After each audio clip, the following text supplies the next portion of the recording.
That's the motto. Drop a few bills and pop a few champagne bottles. Throwing that money like you just won the lotto. Waking up all damn summer, making that bread and butter. Tell me did I just stutter? That's the motto.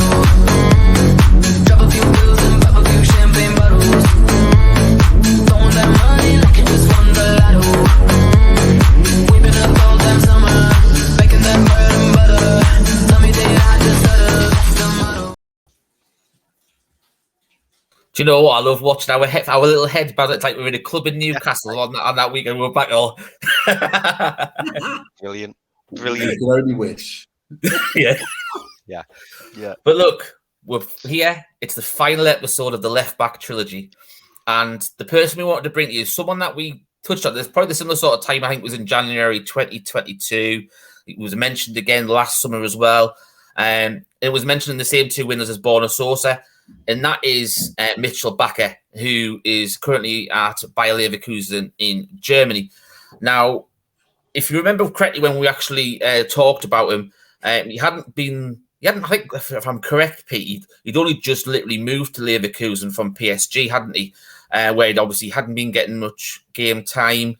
And obviously that's one of the reasons why he moved over to Bayer Leverkusen. But look, let's get into some of his basic stats like we've already been doing with the other two. For a start, look, lads, we'll do it in sync this time. 1, 2, 3. Great age! 22 years of age, 185 centimeters. Do you know what? It's over 6 foot, but to me, it's just tall because obviously I'm a short ass myself. But look, we'll move on from that quickly. But look, let's get straight into his heat map for his performances at Bayer Leverkusen, because there's probably a lot of people don't really know much about Mitchel Bakker, and I think that's probably one of the reasons that if you look, he came through the youth ranks. He was at Ajax, if I remember correctly, Pete, wasn't he?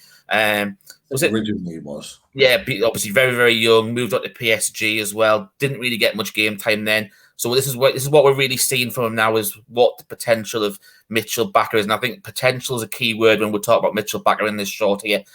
But as you see off his heat map there, and he's still showing the potential aspect here. Look, he's played in 28 games, started 19 of them, and he's averaging 60 minutes. So he's not, a nailed on sort of slot. As we said, he's still a developmental project as such. He's still that rough diamond that potentially needs to be polished on this sort of thing. So, obviously, Pete, when we started doing the discussed them briefly, 18 months ago it is now when we go back for the transfer show, and it was someone that you brought to the table. So it's best to come to you on this. What do you make of Mitchel Bakker as a potential target? Bear in mind he has been discussed as a potential Newcastle target in the past. Firstly, I can't take the credit for this. It was actually Lee. Of course, you can take the credit for you. It was the better Davey. Yeah, well, yeah, you're right. Lee brought him to the table, to be fair, as a player. And we kind of asked him the question really on the Full Loaded Transfer show about Mitchel Bakker. Lee always mentioned that he didn't get enough opportunities at PSG, before he moved on to Leverkusen, which is why he moved on to Leverkusen ultimately. But whenever he played, he was a solid fullback. For me, he's a nice balance between the two. He is probably more defensively. I think you had the heat map up on there just a second ago. You can see he is more defensively than attacking. You don't see him high up in those attacking areas of the pitch. And defensively, he is solid. He can defend really, really well. And at times does remind me of a Dan Burn. It can be solid in that back line. But he has the ability to get forward, which is the opposite to Dan Burn. He has that ability to get forward and, as it says there, and be creative in those attacking areas. It's not as consistent and as trying to find the right word, as kind of continuous as Borna Sosa, for example, that we've looked at in the series. But he has a nice blend of what you'd maybe want from a left back. He can provide you moments over the course of a game. But what you want is that defensive solidity, and I think he gives you that as well. The height is a big thing. You've talked about it before. We are looking to build a big side that are not just good with their ball at the feet, but are good in the air as well. Almost reminds me that we're trying to build a side that is similar to what Mourinho kind of built at Chelsea, that big physical side that is physically imposing and really, really hard to kind of break down. And I think that's been a big part of our success. A lot of strikers look at our and wingers, in fact, look at our fullbacks or our centre backs and find us imposing. So he adds to that as well. But look, good player. I think there's a lot that he could add to this team if he was brought in.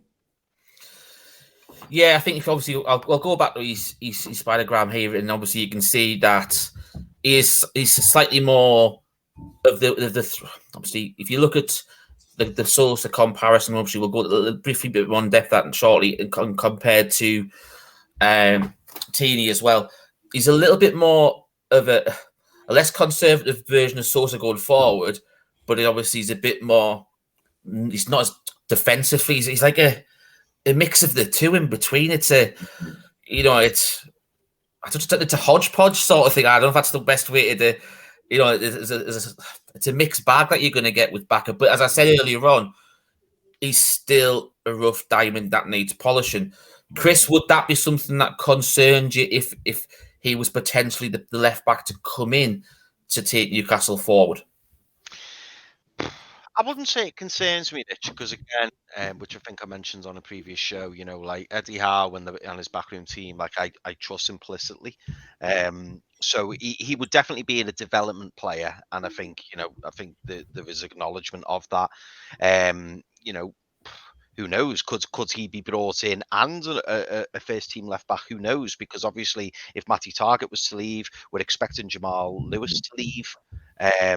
Paul Dummett looks like he's going to be retained. Obviously, he's a left back option, but it could be that Mitchel Bakker is a player who comes in, and we kind of see him as one for the future. But we also bring in a more ready-made left back to kind of fill the gap for now. But for me, we've said, haven't we, lads, on separate occasions way back when, that left back is a key position for us to upgrade this season. And I think looking at Mitchel Bakker, looking at his credentials, he certainly looks like he ticks a lot of boxes. I know we say that a lot, but he does look like an Eddie Howe type player, and there's room for improvement. And I think that's the key. And at the end of the day, if you don't end up at clubs like Ajax and PSG by accident. You've obviously got something in your locker to end up at clubs like that. Just to add in as well, boys, and I didn't mention this on our previous show of our trilogy. So, Rich, you were spot on. Kieran Tierney is 5'10", and Mitchel Bakker is 6'1". So, you both tall then. Both tall, yeah. Both of me. So, great age, great height. Yeah, definitely. So I think what we'll do is next is I'll briefly touch on the comparison of the two, and I'll do this with you, Pete. The comparison of our two current left backs to see the comparison, how they both fit.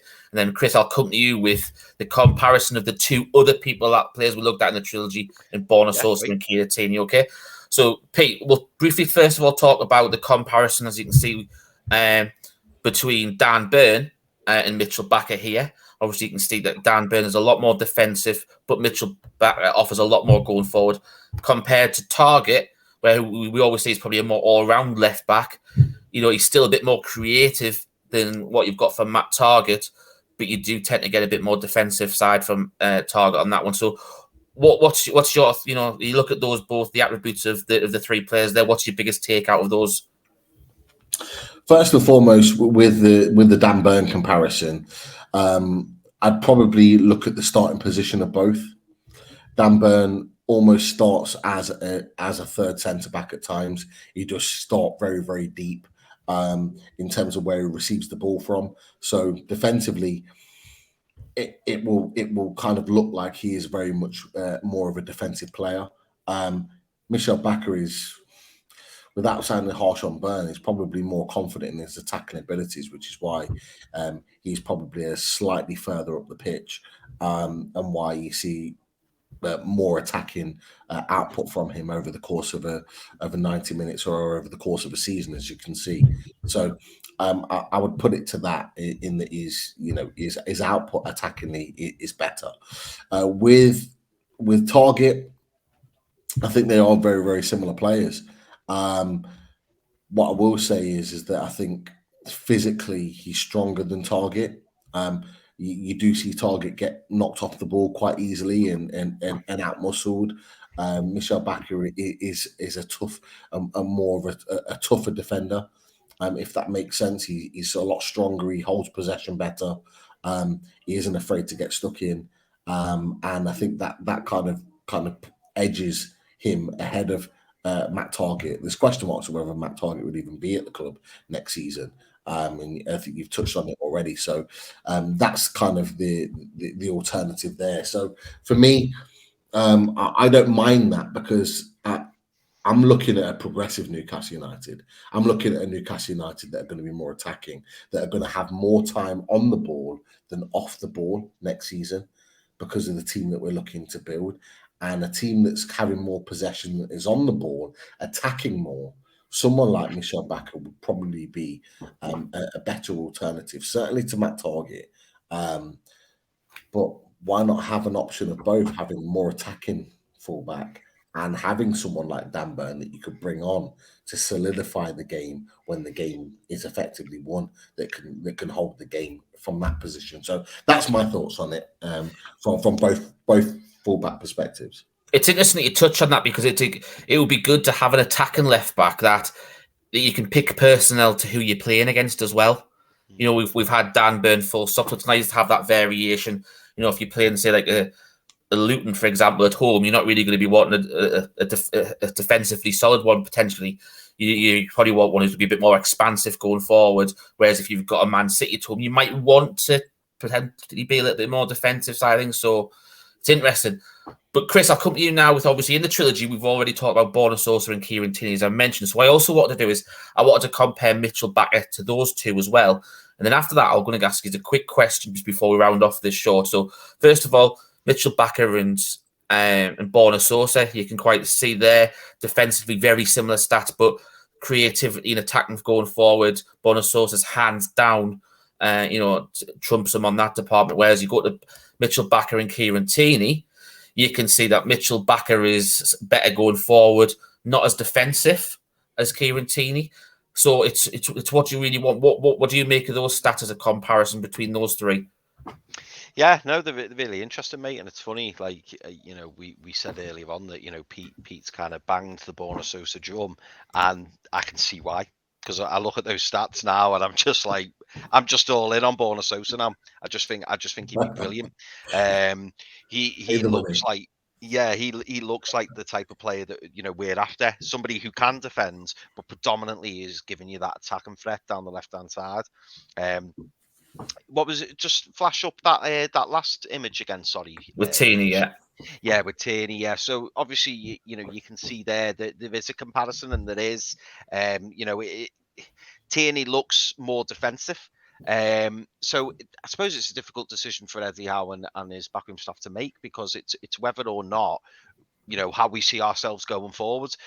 I mentioned briefly to you lads off air that, if we've got two very attacking wing backs like Trippier, like Sosa, for example, it could be that the number 6 or the new number 6 that we hopefully get will drop into the middle of the two. We saw John Joe Shelby doing that towards the end of his time at Newcastle.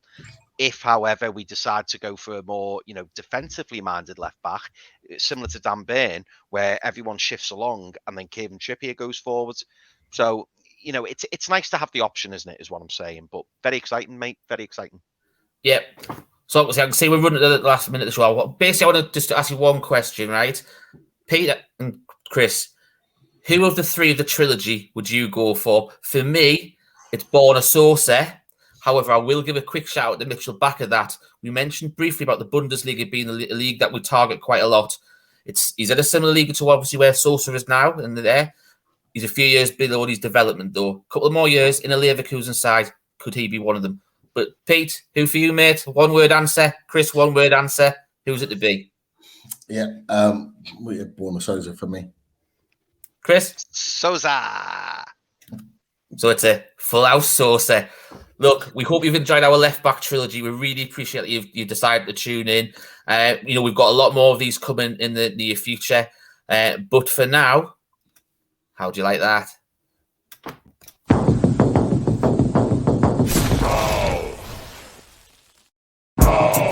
Oh.